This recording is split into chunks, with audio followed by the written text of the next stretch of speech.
Principal, سنہری اصول دیے. کسی کتاب میں اتنے اعلیٰ اصول نہیں ہیں جتنے قرآن نے بچوں کو، اولادوں کو اپنے والدین کے حوالہ سے کہا. پہلا کیا کہا؟ فَلَا تَقُلْ لَهُمَا أُفٍّ، انہیں کوئی بھی نہ کہنا. انہیں کیا نہ کہنا؟ کوئی. افسوس یہ بھی نہ کہنا. وَلَا تَنْهَرْهُمَا، انہیں جھڑکنا بھی نہ. وَقُلْ لَهُمَا قَوْلًا كَرِيمًا، نرم لہجے سے بات کرنا.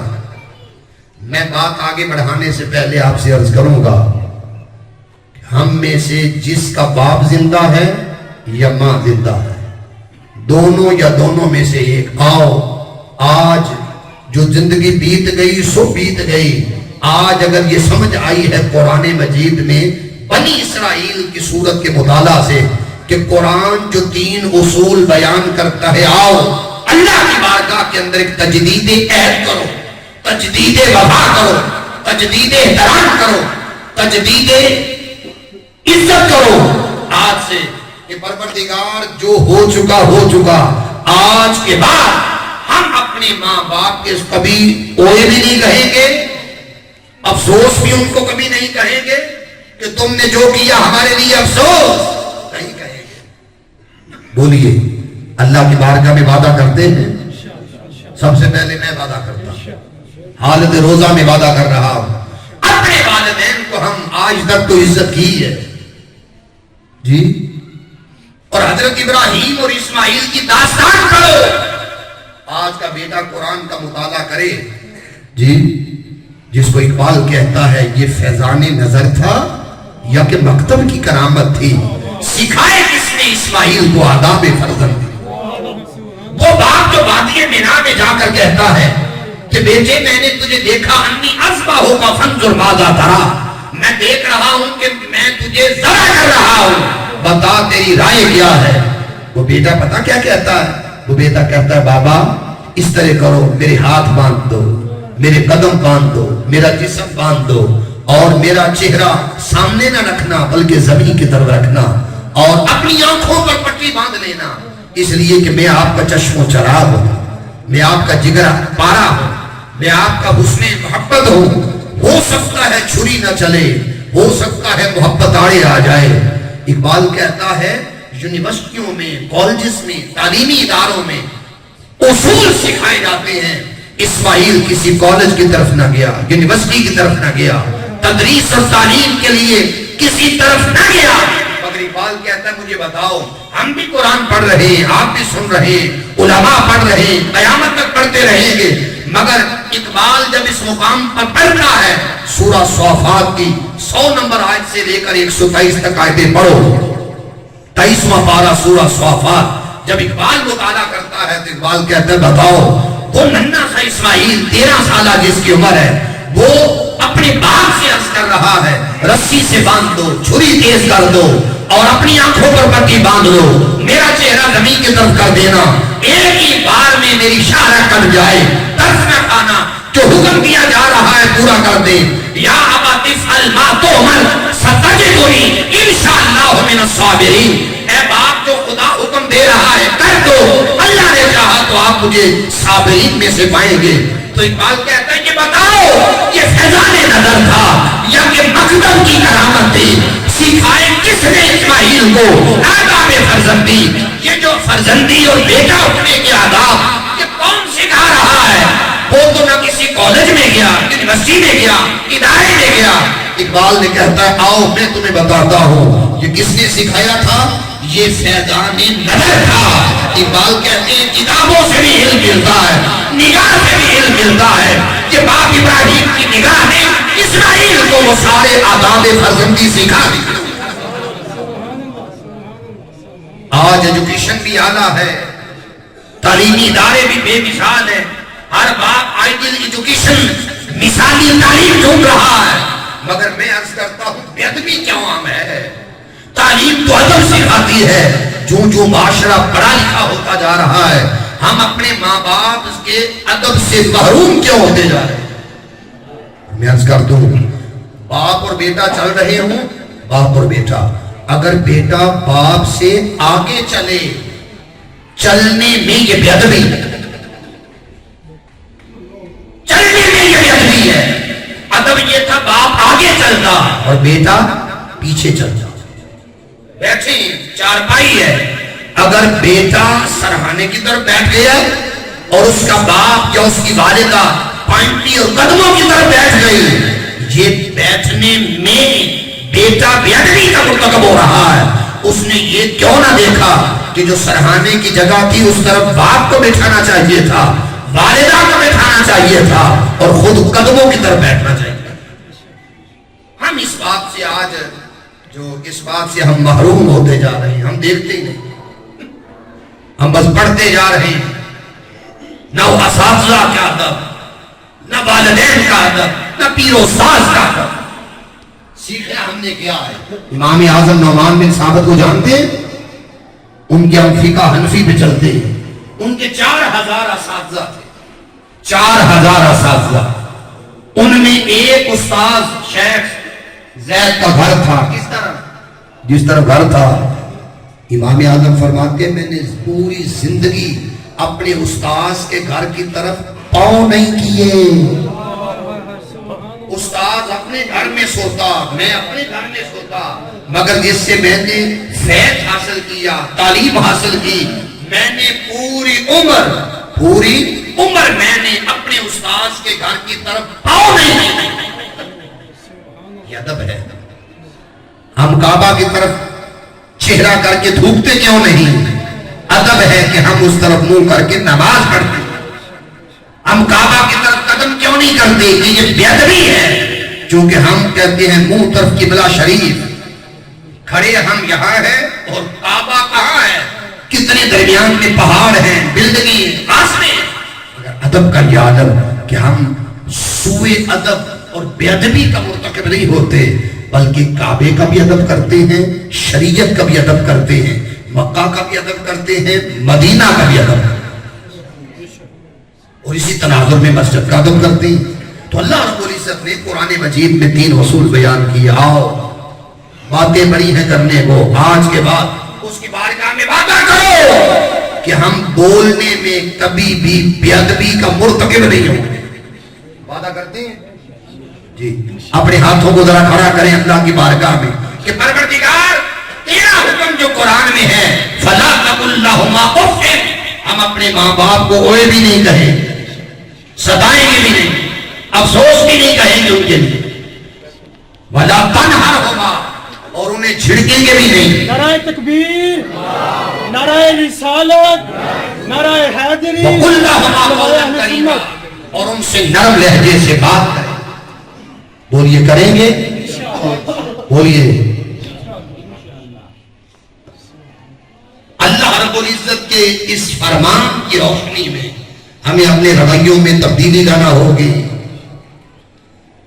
اللہ پاک نے اس آیت میں زندگی کے اصول بیان کیے کہ اگر اولادیں اپنے سامنے اپنے ماں باپ کو پائیں تو یہ اصول ہیں، اور پھر جب ان کا وصال ہو جائے باپ یا والدہ تو پھر قرآن مجید نے اصول بیان کیا کہ جب وہ زیر زمین چلے جائیں، بڑے غور سے بات سنو، کبھی ایک وقت آتا ہے کہ اولاد کے حق میں ماں باپ جو دعا کرتے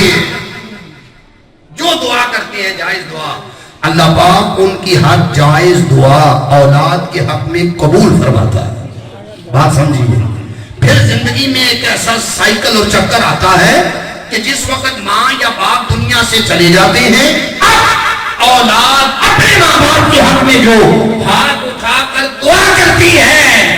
کبھی وقت تھا کہ باپ اور ماں کی دعا اولاد کے حق میں خدا قبول فرماتا تھا، آج وہ وقت آ گیا کہ وہ اولاد جوان ہو گئی، قرآن پڑھنے لگی، درود و سلام پڑھنے لگی، ذکر و اذکار کرنے لگی۔ اب بیٹے اولادیں اپنے والدین کے حق میں جو دعا کرتی ہیں، اللہ پاک اولاد کی ہر نیک دعا اپنے ماں باپ کے حق میں قبول کرواتا ہے۔ اب ہم نمازیں پڑھتے ہیں، اللہ اکبر اللہ کی تکبیر سے نماز شروع کر دیتے ہیں، ثنا پڑھی، فاتحہ پڑھی، قرآن مجید پڑھا، رکوع و سجود کیے، چلتے چلتے ہم تشہد میں آ گئے، اور اپنی عاجزی کا اظہار کیا، التحیات للہ والصلوات والطیبات، کہ پروردگار میری مالی بدنی جانی ساری عبادتیں تیرے لیے. پھر آگے درود و سلام پڑھا. جب نماز کا کمال موقع آیا قبولیت کا، فرمایا بندے اب تم اپنے ماں باپ کی بخشش کی دعا کرو. کہو ربنا اغفر لی، اے ہمارے رب مجھے معاف فرما. ربنا اغفر لی ولوالدی، اور میرے والدین کو معاف فرما. وللمؤمنین، اور سارے مومنوں کو معاف فرما. یوم یقوم الحساب، جس روز حساب و کتاب کا دن قائم ہے. اور ایک بندہ ایک دن میں کتنی بار دعا کرتا ہے؟ کبھی آپ سوچیں. فجر پڑھی، ظہر، عصر، مغرب، عشاء، نوافل کا ذکر نہیں کر رہا، فقط پنجگانہ نمازیں کوئی پڑھے، سنتیں پڑھے، فرض پڑھے، وتر پڑھے، نوافل پڑھے. 5 نمازوں میں حضرت انسان اور مسلمان اللہ پاک کی بارگاہ میں 19 مرتبہ 19 ٹائمز 19 مرتبہ وہ کہتا ہے ربنا اغفر لی ولوالدی وللمؤمنین یوم یقوم الحساب. آج اعتراض کیا جاتا ہے جی بندے نیا نیا لٹریچر پڑھتے ہیں، کہتے ہیں جی جس وقت کوئی دنیا سے چلا جاتا ہے کوئی عمل کسی کا فائدہ نہیں دیتا، بس جس نے جو کمایا، جس نے جو عمل کیا چلا گیا. نہیں، غلط بات ہے. میں آپ کے سامنے ایک ہی حدیث پڑھ دیتا ہوں، اس کے بعد ہم دعا کرنے لگے ہیں. ختم شریف پڑھیں گے دعا. صرف مختصر 2-3 منٹ میں ایک ہی حدیث کہ اگر کوئی یہ کہتا ہے جی مرنے کے بعد جانے والوں کو کوئی فائدہ نہیں ملتا، کوئی عمل فائدہ نہیں دیتا، میں ابن ماجہ کی حدیث پڑھنے لگا. بڑے غور سے سنیں، یہ آپ کے کام آئے. حضرت ابو ہریرہ رضی اللہ تعالیٰ عنہ سے راوی مروی ہیں، روایت کرتے ہیں. آپ فرماتے ہیں حضور نبی اکرم صلی اللہ علیہ وسلم نے فرمایا انسان مسلمان جس وقت زندگی گزارتا ہے اس کی زندگی میں کتنی ایسی نیکیاں ہیں جو اس کے جانے کے بعد اس کے لیے صدقہ جاریہ بنا دی جاتی ہے. پہلا جملہ فرمایا علما علمہ و نشر. اگر دنیا سے جانے والا مرد ہو یا عورت، وہ باپ ہو یا ماں، وہ عام ہو یا خاص، علما علمہ و نشر، اگر اس نے علم سکھایا یا پھیلایا، سکھانے والا پھیلانے والا دنیا سے چلا گیا، جب تک لوگ اس کے علم پر عمل کرتے رہیں گے عاملوں کو بھی اللہ اجر دے گا، اور جس نے علم سکھایا اور پھیلایا اس کو بھی اللہ پاک زیر زمین اس علم کا اور جو اس پر عمل کرے گا اس کا اجر عطا کرے گا. وہ لوگ جو کہتے ہیں کہ جانے کے بعد کوئی کام نہیں آتا، انہوں نے پڑھا نہیں. میرے آقا نے دوسرا جملہ ارشاد فرمایا وَوَلَدًا صَالِحًا يَدْعُو لَهُ، فرمایا جب کوئی نیک اولاد اپنے والدین کے حق میں دعا کرتی ہے اللہ پاک اس نیک اولاد کی دعا ان کے ماں باپ کے حق میں قبول فرماتا ہے. وہ قرآن پڑھے، درود و سلام پڑھے، صدقات و خیرات کرے، فلاح انسانیت کے کام کر آئے، وہ بیماروں کا عیادت کرے، یتیموں کا خیال رکھے، مسکینوں کا خیال رکھے، کوئی نیک عمل کرے، وہ نیک اولاد. پھر تیسری مصحف ورثہ، وصال سے پہلے باپ نے کہا قرآن ہے اس کی تلاوت کرنا، میں تمہیں والد تمہارے کر رہا ہوں. جب تک وہ اولاد قرآن پڑھتی رہے گی اس کو قرات اور تلاوت کا الگ اجر ملے گا، جس نے نصیحت کی تھی اس کو خدا الگ اجر دے گا. اور مسجد بنا، اگر اس نے مسجد بنائی دنیا سے چلا گیا، بنی رہی مسجد خدا کا گھر، جب تک لوگ عبادت کرتے رہیں گے جانے والے کو زیر زمین اس مسجد کی بناوٹ، تشکیل، تبویب، ترتیب، تزئین اس کا خدا اجر عطا کرتا ہے. حضور نبی اکرم صلی اللہ علیہ وسلم نے فرمایا او بیتا لابن السبیل، اگر کسی نے مسافر خانہ بنا دیا، لوگ تاکہ کوئی مسافر آئے سستائے بیٹھ جائے سانس لے، جب تک اس کے مسافر خانے سے دنیا فائدہ اٹھاتی رہے گی جانے والے کو اجر ملتا ہے. اور نہرن اجرہ، یا کسی نے پانی کا اہتمام کیا، نل کا لگوا دیا، الیکٹرک کولر رکھوا دیا، نہر کھدوا دی، جب تک لوگ پیاس بجاتے رہیں گے اجر ملے گا۔ جب اس نے صدقہ جاریہ کا کام کیا، اب اس وقت 18,000 لوگ جامع مسجد المنہاج ٹاؤن شپ میں اعتکاف بیٹھے ہوئے، اور میں 2 راتیں 25ویں کی رات اور 27ویں کی رات اس اجتماع میں گیا تھا کہ رات 2:30 بجے 2 بجے ڈاکٹر صاحب کا خطاب شروع ہوتا ہے، اور آپ جتنے بیٹھی ہیں ان خطابات کو آپ سنیں، اب تک 8 خطابات ہو چکے ہیں۔